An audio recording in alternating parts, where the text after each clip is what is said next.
Today, we're going to dive into a really powerful and, frankly, heart-wrenching script. It makes a pretty stark argument that behind all the big headlines of national growth, there's this hidden story, a story of systemic and deeply emotional heartbreak.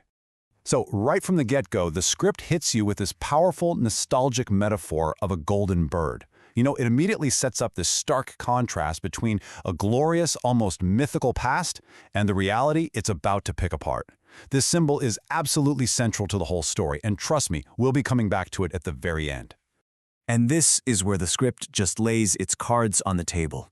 It establishes its core conflict. On one side, you've got the big national narrative, the promise, right? Becoming a global superpower, seeing all those shiny skyscrapers and big GDP numbers. But on the other side, well, that's where you find the gut-wrenching personal realities. A father who can't afford medicine for his child, a graduate so hopeless they literally burn their degrees. This tension is what the entire piece is built around. All right, so let's get into our first section, a fading glory. This part really dives into this pervasive feeling of loss. The script argues that for the average person, the country they knew, or at least the one they were promised, is kind of slipping away, becoming something they don't even recognize anymore. And the script makes it really clear this isn't just about, economic shifts or politics. It calls this a tragedy in motion. That suggests something so much deeper, a kind of collective heartbreak, a slow, painful decline that you're never going to see in an official report, but that is felt in the daily lives of millions. And that sense of decline, well, it leads us right into our next section, the burial of dreams. Here, the script zooms in on one of the most tragic consequences of all this, the despair of the nation's younger generation. This slide shows the human cost through a story the script says is just all too common. It starts with the ultimate sacrifice. A family selling their land, their everything for their child's education. The kid does everything right, they work hard, they get the degree, and then they hit a wall. No opportunities, and just like that, despair becomes the final, heartbreaking chapter of a journey that began with so much hope.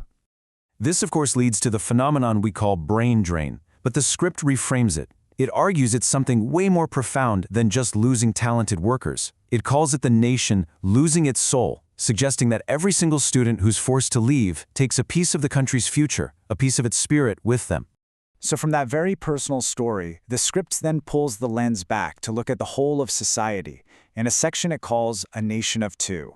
And the argument here is that this massive canyon of inequality is literally splitting the country in half. Wow, this slide really captures that argument, doesn't it? It shows these two parallel realities happening under the very same sky. One is this world of just unbelievable wealth. We're talking billion-dollar weddings and luxury cars. And the other? It's a world of just daily survival. People standing in lines for free food, praying that it lasts them the month. The script's point is that these two worlds don't just exist side by side. They exist at each other's expense. And the script uses this incredibly potent metaphor to make its case.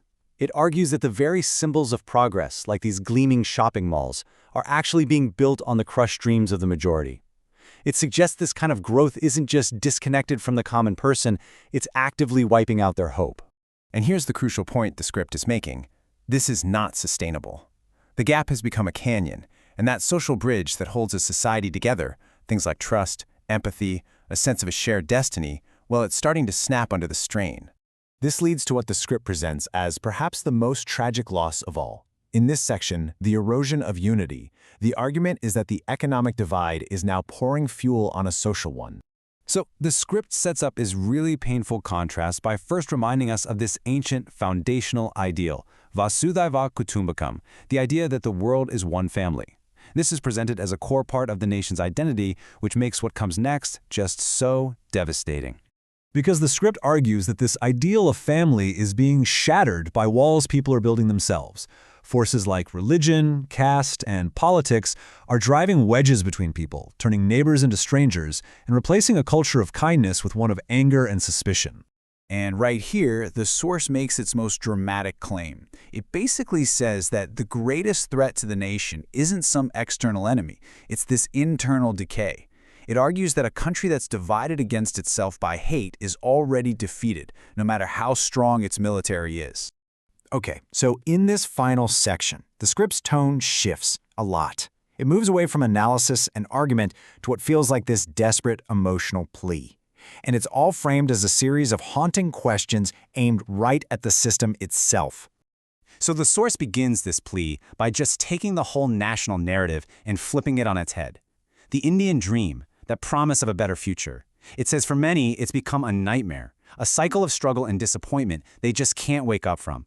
From there, it just launches into this rapid-fire series of questions about the most basic promises a society makes to its people. And the first is about safety. It's such a simple, direct question, but it cuts right to the core of personal security. The next question, it tackles fairness and equality. The source asks if the system is so broken that a person's life depends not on how sick they are, but on who they know. It's just a damning critique of the whole system. And finally, it asks about the state of justice and freedom. This question implies a climate of fear, where speaking out or telling the truth is no longer safe. And to bring its whole argument to a close, the script brings us full circle right back to that metaphor from the very beginning. But now, the image is shattered. The golden bird is no longer a symbol of glory, it's a symbol of tragedy. Its wings are clipped, its spirit is broken, and it's falling. The source doesn't end with an answer. It ends with this final, poetic, and really provocative question. It frames the situation as being at its darkest hour, leaving the audience with this desperate prayer for a dawn that it fears might never come. A truly haunting final thought on a nation's silent heartbreak.